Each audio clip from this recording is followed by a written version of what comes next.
Assalamu alaikum and welcome to Who's Next.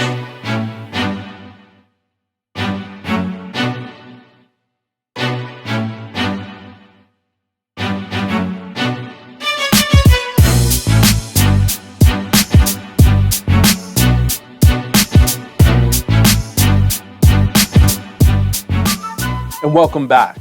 My name is Naeem Muhammad, and again, welcome to Who's Next, where we're going across the country to find the next rapper, writer, reciter, singer, songwriter, spoken word artist, whatever. You name it. Yes, you name it. The next person you'll be celebrating in your community and will be singing you lullabies or writing you poetry, something like that. And as always, I have my two co-hosts. Who wants to go first? You go first, young I man. went for last. Okay, Abdul Malik Ahmed from Native Deen. And Joshua Salam from Native Deen. I was trying to say something funky. so anticlimactic. Why don't we call you what we know?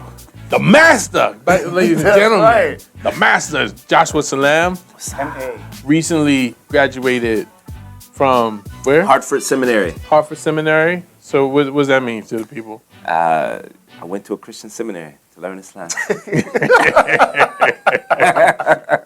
There'll be more about it later, but it was cool. All right, cool. So, send him some congratulations. Again, your boy Naeem Muhammad. Actually, I got in trouble at work because I'm always doing stuff on TV and camera.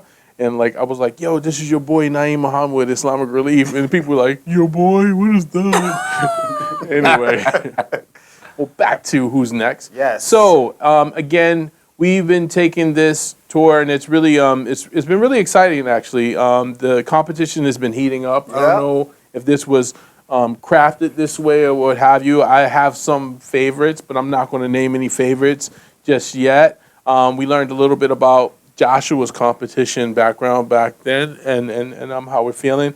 What are you guys looking forward to this week, maybe? I'm looking for... If you say rhythm, I'm going to... Because that's like the fifth time you said it. Rhythm? I mean, why would I say rhythm? I have no reason to say rhythm. I mean, that's like a word that people say rhythm all the time. I'm not even going to say rhythm. All right. So what are you looking for? Rhythm. I'm looking for a strong... I'd like to see a strong vocal performance. Okay. All right. Cool. Be something I'd like to see. All right. What about you, Abdul Malik? I'd like to see rhythm. I'm really looking to have somebody with positive, strong rhythm. All right. Cool. And I'm looking for someone who hums. If we're going to really take it way back. So, all right. So let's get into it. Our first artist, again, we've been having a lot of strong participants or contestants from New York. So this is... It's New York. Sister Eema Manzoor from Staten Island, New York. She's 18, and she has a spoken word piece called Dua Come True. And she said what her inspiration is: I wanted to write a poem that made myself and others love Allah more. And something that would make us want to make an effort to act on the love of Allah more. I thought imagining the death of the believers and describing the emotions associated with it would be a good way to create a tangible goal in mind for anyone who listens to it. So let's go ahead and get into it. She wrote some more stuff, but already she's piqued my interest. I want to see what's going on. So let's go ahead and listen to Eema Manzoor and Dua Come True. Watch it. Assalamu alaikum wa rahmatullahi wa barakatuhu. My name is Eema Manzoor, and this poem is called Dua Come True. I didn't know that the moment my last breath escaped my lungs, my soul would come alive. I didn't know that when I opened my eyes, the angel of death would look so kind.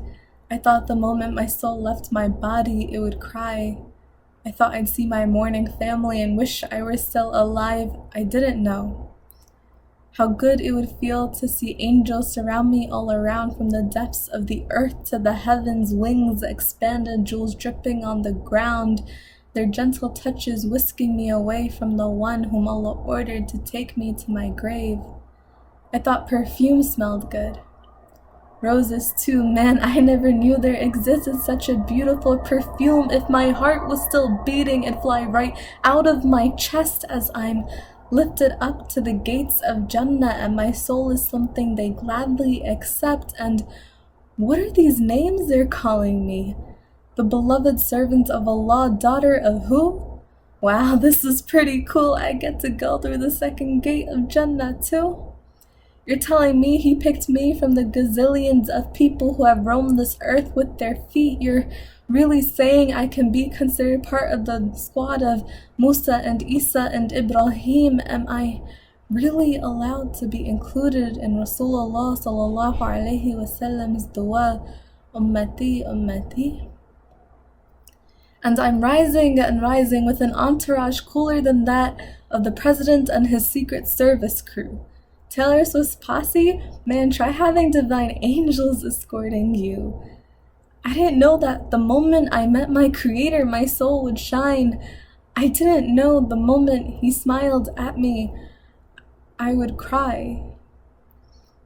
How can I describe this feeling of when he tells me I've passed his test, of when he gently gazes at me with love and says he's proud of me and I should take a nice long rest? I thought I couldn't be more happy coming up to meet Ar-Rahman, Ar-Rahim. I never knew such happiness or peace until my soul met the one who's always accepted me. And I don't know whether I should cry or smile. If I had a human body, I'd stay in sajda for so long that my tears could flow into a river vaster and deeper than the Nile. There's a brilliance in front of me, and I thought the sun was bright. Nah, man, this is Allah, and He is the one who holds the darkness and the light. And there is an understanding I have that I've never had before of the impact of His creation and the mercy of His words, and I wish I could explain or describe, but what words can I possibly say to equate a summation of the greatness of the divine? There are none. Imagine the feeling of your parents hugging you and telling you that they love you, or of the whole world adoring you. Imagine the feeling of getting your degree, of when you've completed half of your deen and know that can't hold a candle to the magnitude of peace, standing in front of my Lord when He is pleased with me, and no matter how hard I try, I cannot understand why my Creator is looking at me with love so high, when all I've done my entire life is be ungrateful, sin, and fool myself with lies about death and life and time. But my Allah is merciful, and I am the slave to a Creator so kind. He accepts me even when I do not have enough good deeds to be worthy of a spot in His paradise. And because I know I could never get in on my own actions and the deeds of my kind, I'm even more in love with my Rabb who took me in stride. I remember the time I was alive, and I remember although I've always sinned, I never stopped asking for forgiveness, mercy, and love from the only one who could ever really give me any of it.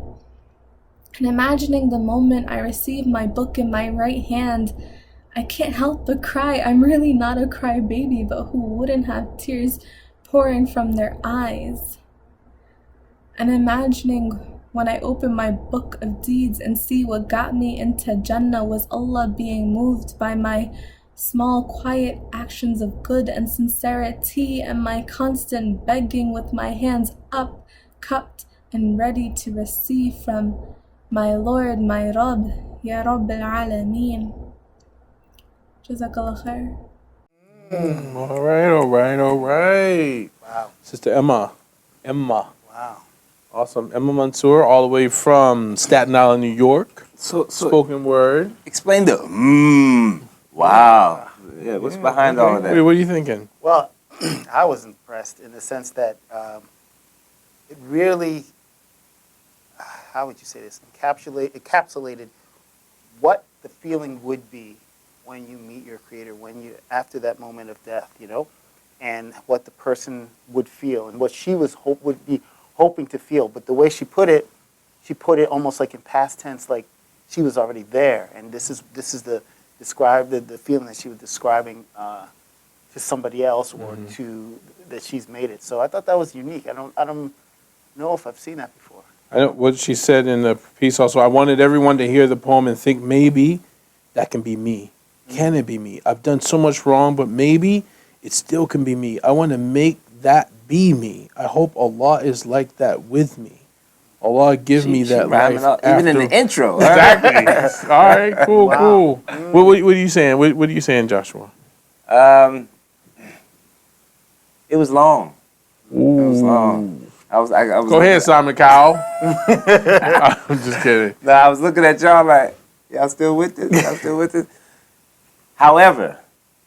No, say it. Tell it. No, tell it. That's why we're here, Truth right? telling. Tell it. However. Yeah. That was the first spoken word piece in a long time. Mm-hmm. Actually, as far back as I can remember, where I was with her verbally the whole time through. Yeah. Like I didn't get lost in the timing of sometimes spoken word pieces, and then in the rhythm and pattern, be like, what are you talking about? With her, I understood it all, and her timing. She still was like she had that spoken word timing, but I understood it for some reason. So I think her presentation was really good. Right. I did feel like I was like all up in her personal space though. It's like, come here, I got a pour for you. But then again, that had an effect. No, it did. I think like I said, the way I saw it was like this was a poem. Like one is it wasn't just what happens to you. It happens to a good person. And when she kind of started out as this was a thing of something that was happening to her, and realizing that she was one of those people who were raised up as a believer and someone who Allah is pleased with. So, yeah, I never heard a poem like that too. And I got one more thing. Yeah, go ahead. She knew her stuff on another level. She had her piece. She had her piece memorized on another level though. Yeah. Because when she was performing it, it wasn't even that she was performing it like I've memorized it. Yeah. She performed it as if I'm just talking to you. Yeah, that's why I thought it was really nice. And maybe that's why she had me, because she was just like, conversation. She's reminiscing. She's looking to the left and to the right. And that was awesome. That's why the close up worked up. Yeah, that's why the close up worked. That's why she had to bring us into her personal space. She's on another level. That's what she said. But I did feel like she had it memorized on a different level, where it didn't feel like she was presenting. It was just like she was just talking. It was like she was recalling something. Yeah, she was really, like you were saying, she was in the past tense. It was like she was recalling. Not like some people recalling like, the next line, but no, just like recalling like this thing that happened that she lived it. This was lived experience. And I think one of the things I like about it, and just the topic in general, is that a lot of people, when they talking about the next life and paradise, it's all this like kind of wishful thinking type of thing. She brought it like very tangible. She said she saw the light. She smelled the aroma. She made it really tangible for people who, may not have that close connection with what's going to happen. Jannah for dummies. Oh my God. One thing I was going to say was tough. I mean, as far as critique, you're a crazy person, Joshua Saddam. No, this is native D, always on.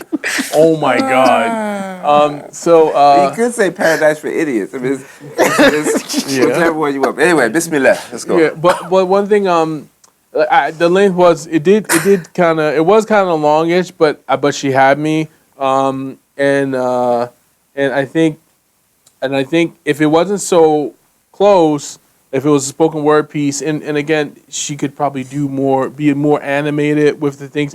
She was animated in her way, like you said, she was looking, facial expression and stuff like that. But there could be more there. But again, this is less about that because this will be a mixtape. I think it was more of an emotional piece as opposed to a performance. Like, I guess she could have done it like more like, but for me, she felt like she was really speaking from her heart. You know what I'm saying? So. But one of the things I was going to say about this, and we're going to wrap it up, is the difficulty with doing these pieces on camera. You got to be like a one-take wonder with this, especially they're not able.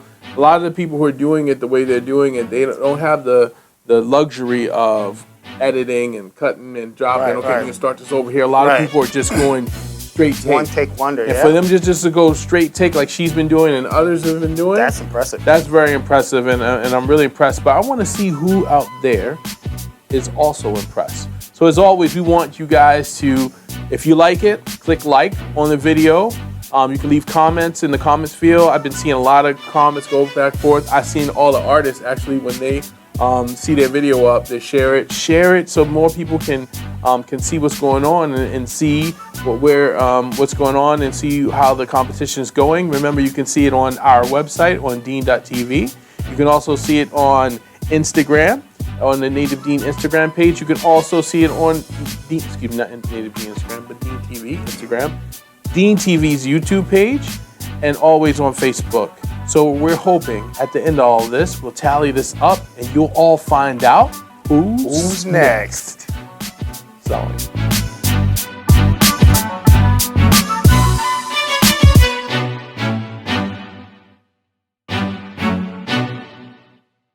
This Dean TV video was made possible in part by Islamic Relief USA, working together for a better world, by Guidance Residential, the #1 Islamic home financer in the U.S., and by Recycle Processes Incorporated. Assalamu alaikum. I am Joshua Salam. Thank you so much for watching. It's wonderful to have you. If you want to see more videos like these, please click here. That's right. Thank you. See you next time.